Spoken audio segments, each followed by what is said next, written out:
Naam, hamjambo mtazamaji wa television Mteba TV, karibu kuweza kuungana nasi katika taarifa zetu za habari katika lugha bora tukufu la Kiswahili. Taarifa yake Janvier Emmanuel Kaluhia ni kukaribisha kuweza kuungana nasi katika habari zetu za siku ya leo. Leo ni tariki 24 mwezi Februari mwaka 2026. Matangazo ambayo kila leo yanakujia kwenye television yako tunapokuambia karibu kuungana nasi. Unapopata matangazo yetu usikose kulike, kushare kwa wengine au kujabone kwenye channel yetu ili uwe wa kwanza kabisa kuweza kupata habari zetu za kila siku, habari ambazo zinakuja katika kupatia changamoto na kujua kile ambacho kinachoendelea mashariki mwa Jamhuri ya Kidemokrasia ya Kongo.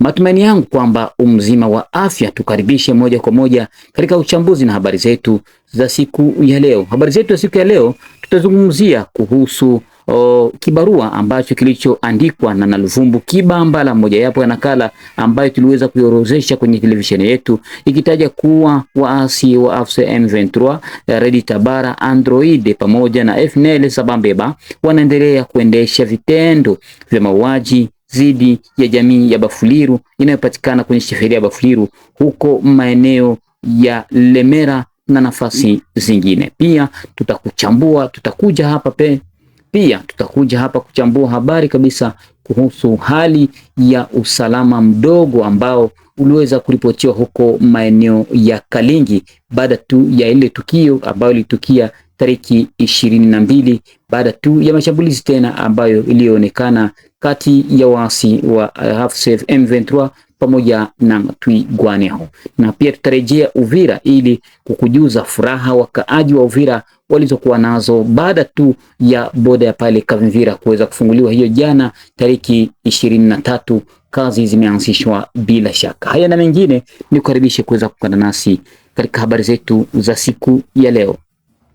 Nakala ya kwanza kabisa ya hii siku ya leo ambayo tutachambua kiunaga ubaga ni kupitia kibarua ambacho kilichoandikwa na coordinator wa Wazalendo katika uratibu wa Wazalendo katika jimbo la Sud Kivu, Bwana Luvumbu Kibambala Lebon, ambaye alitaja vitendo vya ukiukaji wa haki za kibinadamu, hasa wale ambao wanaosumbuka na raia wengi ambao wako porini kwa sasa kutokana na machafuko ambayo yanayoonekana pale maeneo ya Lemera. Hapa akitaja kuwa na Luvumbu tariki 16 hadi tariki 22 Februari mwaka 2026 raia kadhaa waliokimbia huko milimani wako katika hali hatari duni ya maisha, wengi wao wakilala nje, hasa msimu huu wa mvua ambapo wengi wanaendelea kusumbuka na watoto pamoja na jamii, na wengine wakianza kupata maradhi wakati mvua inayowanyeshea na wanakosa hata chakula. Hao wamekimbia mapambano ambayo inayoripotiwa kupitia shambulizi za M23 ambapo wanaolenga ngome za FARDC pamoja na Wazalendo. Utajua kwamba hii imetokea baada tu ya kutangazwa na kusitisha kwa mapigano kwa pande zote mbili ili kurejesha amani ya kudumu mashariki mwa Jamhuri ya Kidemokrasia ya Kongo. Makubaliano hayo ambayo kabisa waasi wa M23 hawana nidhamu na watekelezi pia kuheshimu makubaliano hayo ambayo yangeweza kuleta amani ya kudumu mashariki mwa Jamhuri ya Kidemokrasia ya Kongo. Kuna mama mmoja wa umri wa miaka 72 hivi ambaye aliweza kupoteza watoto wake 5 kupitia mapambano hayo ambayo iliyoripotiwa huko maeneo ya Mulenge, na kwa sasa akiwa katika hali ngumu ya maisha. Serikali ni lazima kuingilia kati ili kuanzisha uchunguzi na haki itendeke, wanaoendesha vitendo hivyo wahukumiwe na sheria kama vile adhibitisha na Luvumbu Kibambala. Hapa akieleza raia wa pale maeneo ya Lemera wanaendelea kuwa na hatari na kuomba serikali kuingilia kati ili kuondoa waasi wa M23 maeneo hayo. Katika nakala yake mojawapo tuliyoisoma hapa ikiwa imeandikwa katika lugha ya Kifaransa, lakini moja kwa moja sisi tunaisoma katika lugha ya Kiswahili. Raia wa Lemera na Mlenge na Luvumbu Kibambala Lebon, uratibu wa kisiasa wa Wazalendo wa Sud Kivu, amelaani vikali mauaji yanayoendeshwa na washirika wa AFC M23, Red Tabara, Twigwaneho na Android FNL Sabambeba ni katika sheferi ya Bafuliru, hasa huko maeneo ya Santre ya Lemera pamoja na kijiji cha Mulenge kilichoko katika grupma ya Kigoma, wilaya ya Uvira, mkoa wa Sud Kivu, kuanzia tarehe 16 hadi tarehe 22 Februari mwaka 2026. Raia kadhaa waliweza kuyahama maskani yao wakitoka milima ya Mulenge, wengine maeneo ya Rurabira na kukimbilia maeneo zingine za karibu, ambapo waliweza kuacha vitu vyao, wengi wao wakiwa kwa sasa wanasumbuka katika shida, hasa kukosa chakula, na wengine wao kuanza kuumwa na maradhi kadhaa, na wengine wakiwa wanafariki kutokana na mauaji ambayo inayotokea kila leo. Kutokana na hali hiyo ya ukosefu wa usalama, familia nyingi kabisa zinaishi katika hali mbovu, wakiomba serikali kuingilia kati ili kurejesha amani ya kudumu maeneo hayo na raia waanze kurudia na kuanzisha makazi zao kama ilivyo kawaida. Katika eneo la Mahamba na Kirungu, mwanamke mmoja mwenye umri wa miaka 71 aliweza kupoteza watoto wake 5 kwenye tukio hilo, ambazo zimetukia kupitia mabomu za kila aina ambazo zinapigwa na waasi wa M23. Raia wengi wanaendelea kusumbuka, mama huyo akiomba serikali kuingilia kati ili kurejesha amani ya kudumu na kukinga raia wengine ambao waliobaki katika janga kupitia mibomu ya risasi ambayo inaripotiwa maeneo hayo. Uratibu wa kisiasa wa wazalendo wa Sud Kivu inaomba ushirikiano wa dharura na umoja kwa moja kwa serikali ya Kongo ili kuimarisha usalama maeneo hayo. Habari hii nakala ni kupitia kitengo cha mawasiliano cha uratibu wa kisiasa wa wazalendo wa Sud Kivu. Amuri Migombano Deste, msemaji wa kisiasa ambaye anayepatikana huko Kinshasa, ndiye kabisa ameweza kuandika tangazo hili. Moja kwa moja twende huko maeneo ya Fizi. Wakati mapambano mengine yaliweza kuripotiwa huko maeneo ya Kalingi, lakini kwa sasa Kalingi na pale Minembwe, serikali ya Kongo inaendelea kukontrol maeneo hayo baada tu ya mapambano makali iliyozuka, huku tukujuze kuwa tariki 21, 22 mapambano mengine yaliweza kuzuka maeneo hayo, lakini tukujuze kuwa jeshi la Kongo FARDC liko imara, ambapo linaendelea kuweka vidhibiti, linaendelea kuweka vizuizi ili kuhakikisha kuwa imetokomeza waasi wa M23.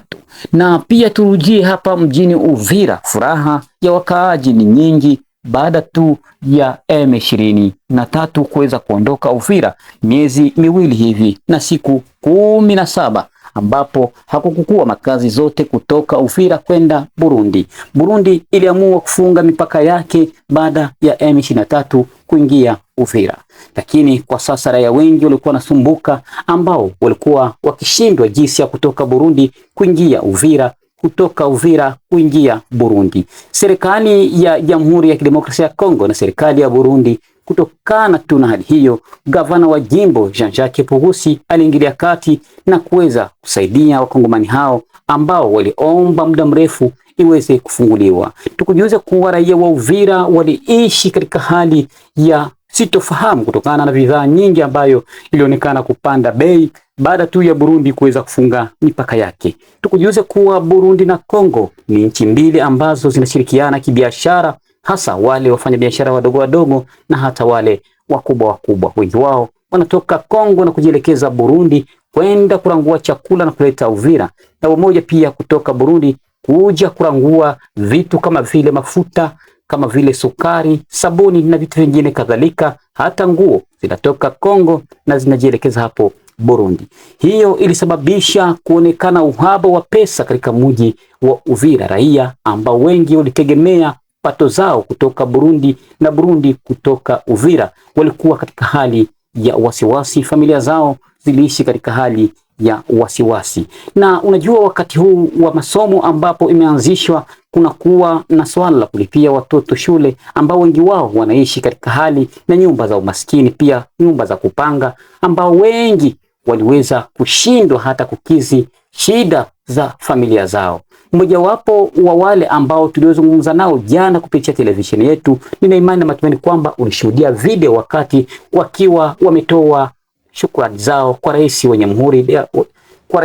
Jamhuri ya Kidemokrasia ya Kongo pamoja na viongozi wa jimbo ambao wamechukua kabisa jukumu la kuweza kufungua boda ya pale maeneo ya Kavivira. Walikwenda kushukuru na kuomba ushirikiano wa vyombo vya dola ili kuhakikisha M23 ambaye anapatikana pale Sange aweze kuondolewa. Tulipata nafasi kabisa ya kuzungumza na wengi wao wakionyesha furaha yao na kutaja kuwa ni mojawapo ya suluhisho ambapo maisha ya Uvira pia itakuwa rahisi tena katika hali ya kuendelesha jamii zao. Wao walipitia kwenye mpaka wa Fizi huko Baraka kutoka Rumonge kutoka Baraka. Hapa wakiwa wanapita kwenye mtumbwi, wengi wao pia ulazimishwa kulipa pesa nyingi ili kuingia nchini Kongo ya Kidemokrasia, wakipita huko kwenye mto Ruzizi, jambo ambalo kabisa lingeweza kuwaletea hata matatizo. Na kuomba uweze kusikiliza kile ambacho mojawapo ya vijana wa mashirika za kiraia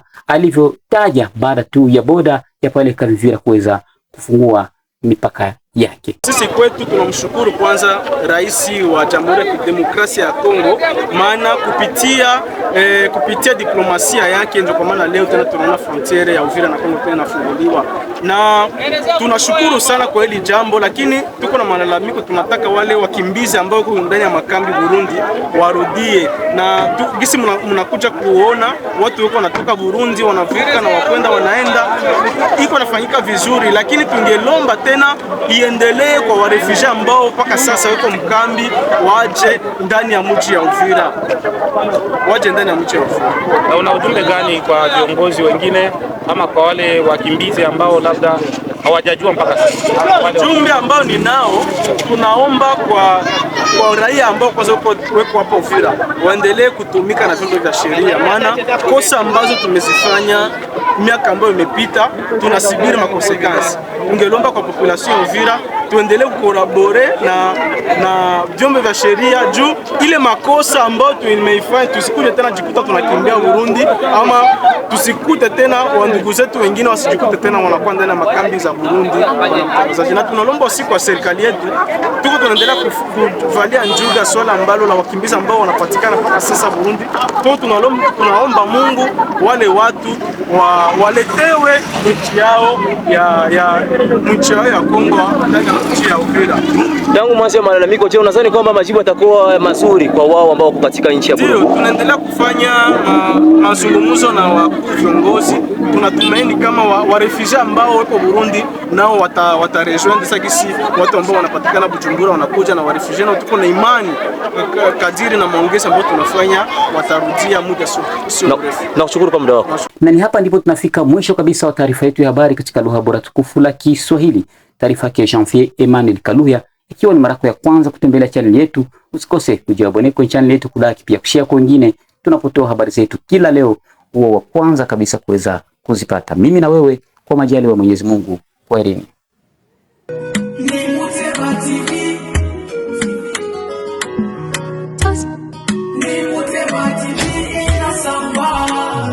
Tunafuraha kwa kupata TV bora, tunayo raha kwa kupata TV bora.